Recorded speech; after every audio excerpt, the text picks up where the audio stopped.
Вітаю. Hi. Leading into Volodymyr Zelensky to the president of Ukraine, I was going to make a couple of remarks, but as usual in my profession, the news overtook anything that I could have laid out.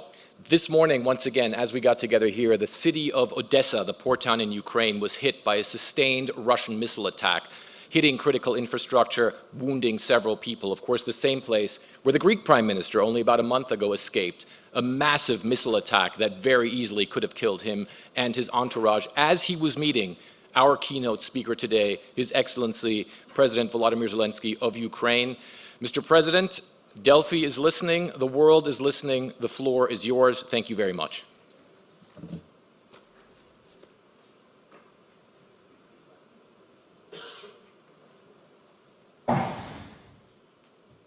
Thank you so much, Fred.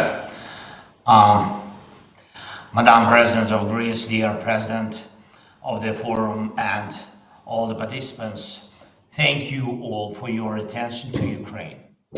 Now, attention can and must become particularly efficient in a special moment of this war. Yesterday, I was in Kharkiv, one of the largest cities in the east of our country, an industrial city, a city of students, proud and strong city. More than 1 million people live there, but unfortunately, from this city to our border with Russia, there are only 40 kilometers.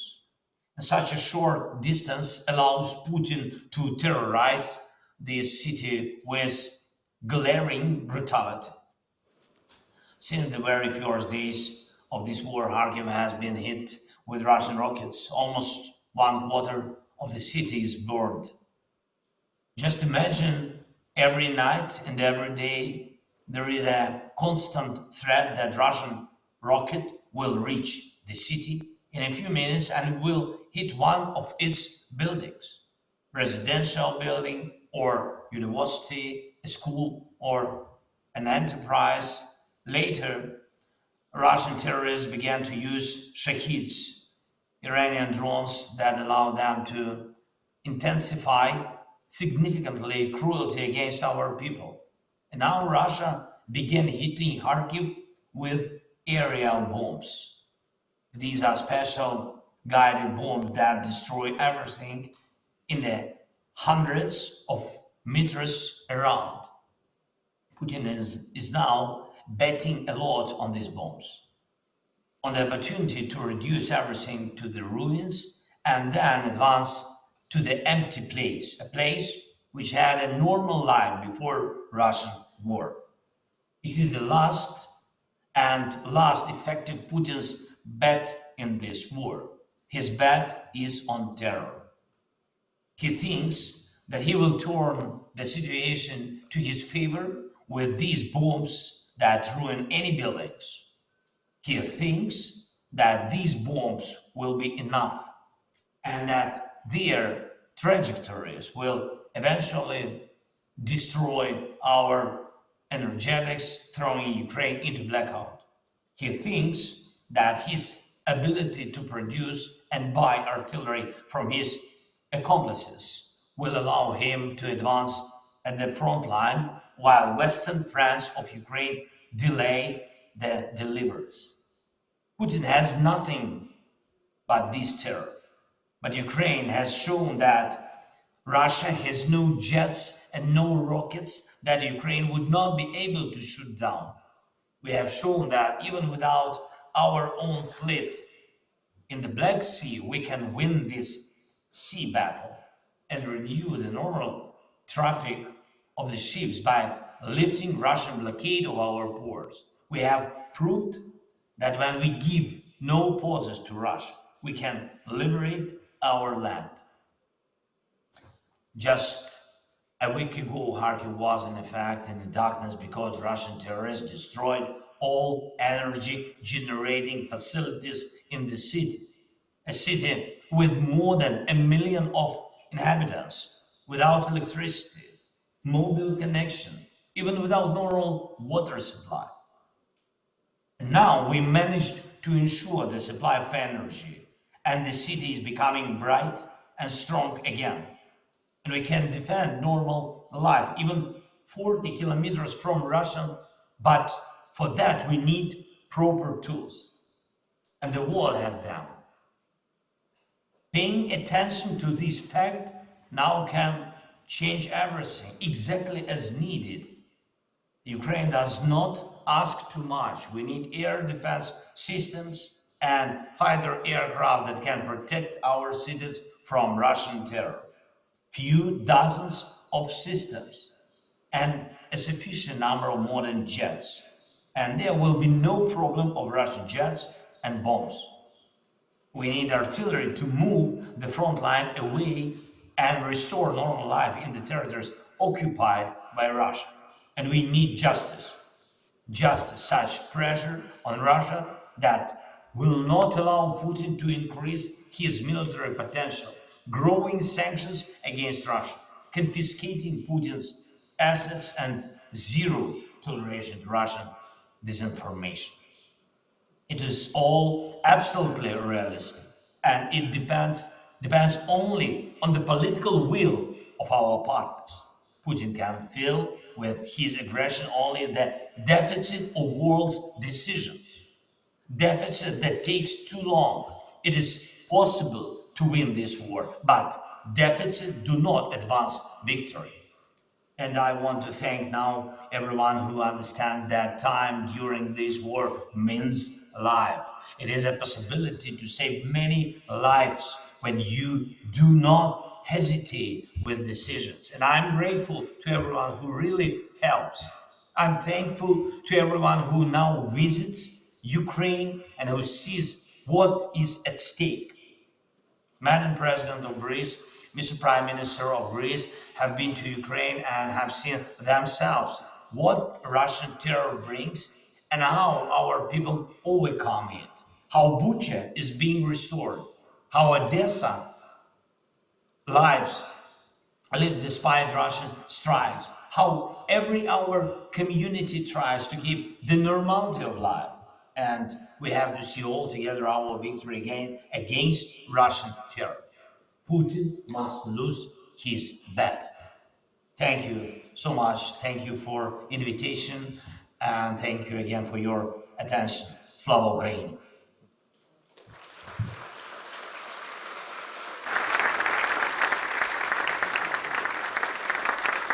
Thank you. Thank you, Mr. President Volodymyr Zelensky. And of course, we do have some questions for you as well.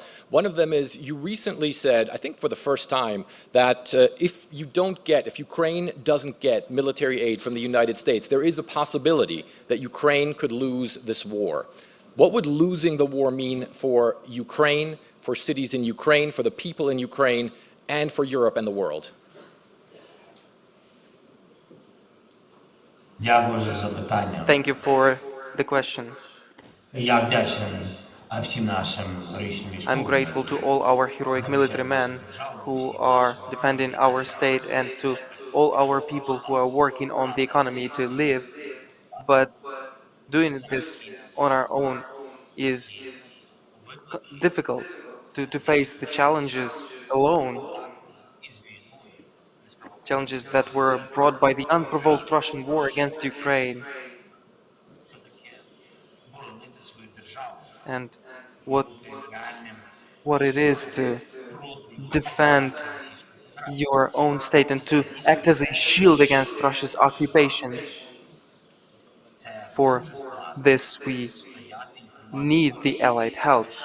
It is very hard to stand off against the enemy, and it is even more difficult to retake already occupied territories. For this, we would need unity and respective weapons.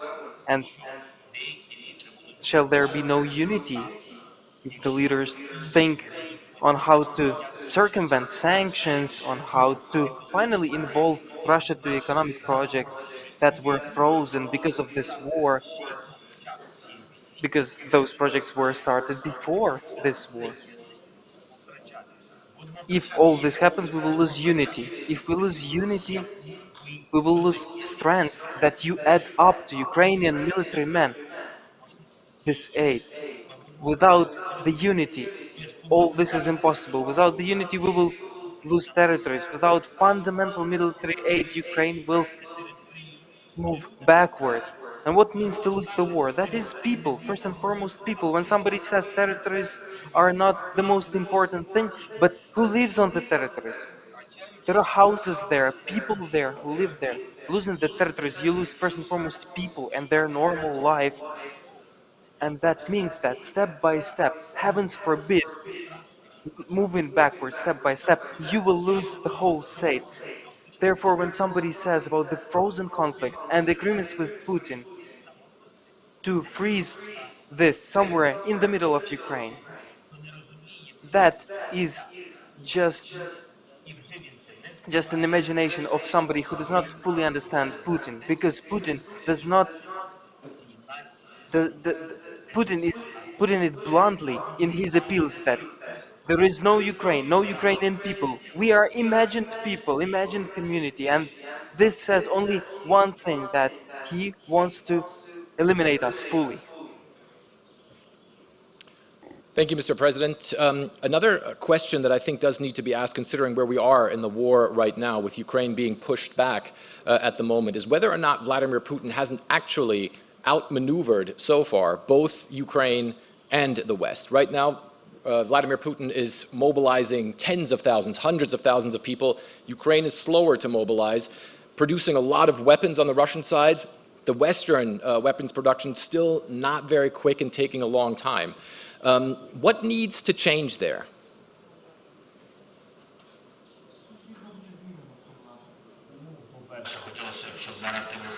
First and foremost, we would want the narratives of Putin to not work against such people as you, the colleagues who are supporting Ukraine. And the situation in the eastern regions of our country, where the fighting is the most severe, it is stabilized now. In the drones attacks, we have successes. Situation in the sea, in the south of our state, is not only stabilized, but we have also had successes the previous year. And now we also see how our GDP is rising because the maritime corridor is working. Therefore, I would not look on the situation as you do. We shall not be over optimistic. I agree with that, because we are at war and the enemy is serious. But let's be realists and not pessimists. Let's be realists. Now the situation is stabilized. Once we have weapons and concrete political steps from our partners, we will break Putin's backbone. What exactly, you ask? There is there are no extraordinary things in here. Everything that our partners have in their stocks and in their arsenal. That is air defense, which are extremely important for us, which will unblock the skies. And this is, I talk for this not for the first time. So air defense systems, artillery, and long range fires. Full stop. Not so much. I understand that this is not easy and everybody is thinking about oneself, and we are grateful to all our partners. But what we have now is not sufficient. If we want to truly prevail over Putin, if nobody wants Putin to drag the world into Third World War. Thank you, Mr. President. As you know, there was a report out this week that allegedly, if, and it's still a very big if, Donald Trump is elected president of the United States in November, that he would essentially force Ukraine into a, call it a peace deal with Russia, that would force Ukraine to cede territory, like, for instance, giving up on getting back Crimea and also ceding the Donbas region. Would you ever be willing to give up Ukrainian territory for peace?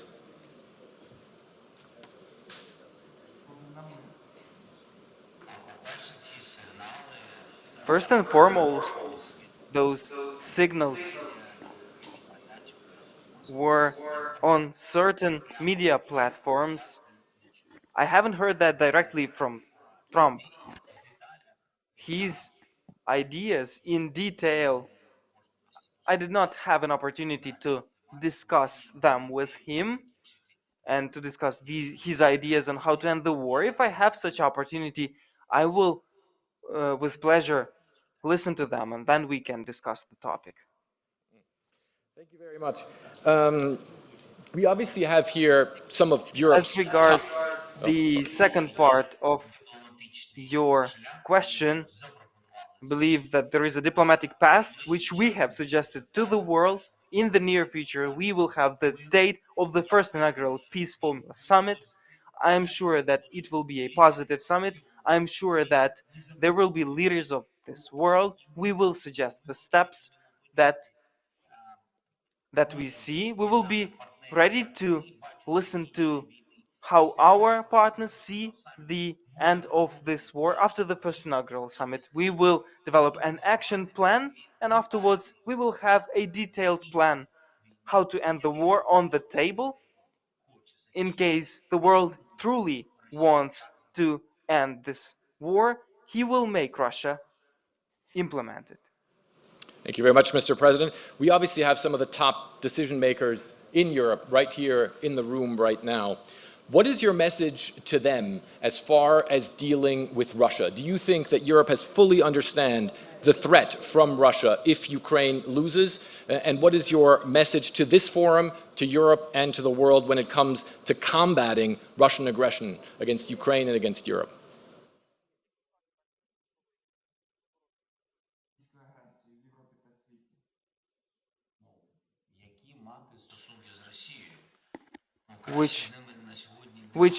Which relationship to have with Russia? It's better to have no relationship with Russia at this moment until their policy is imperial, is aggressive.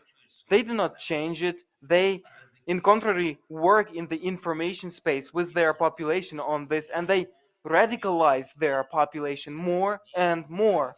And I believe that this is truly a great challenge and a big problem because they inform their society, and unfortunately they have already made it so harsh and aggressive towards the democratic institutions and to the whole West. And for them, this is the main narrative, that the West is evil. And I want to remind to all Europe that the West is not only the United States, that is Europe and the United States and other states and other continents.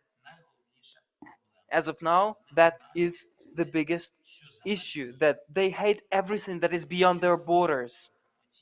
And therefore, if they in information domain isolate from the whole world, then we should not build with them relationships until they are prepared for the democracies of the world. So we need to isolate themselves as well, not to play with them, but to fully isolate them.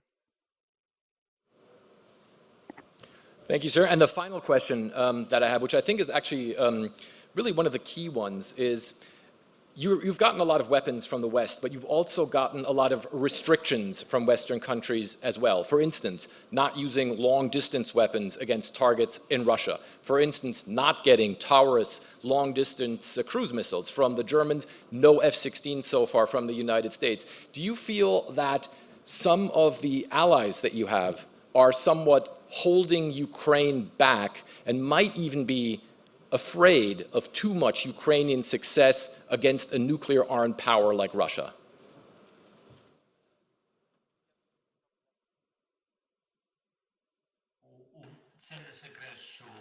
It is not a secret that the condition of usage of Western weapons was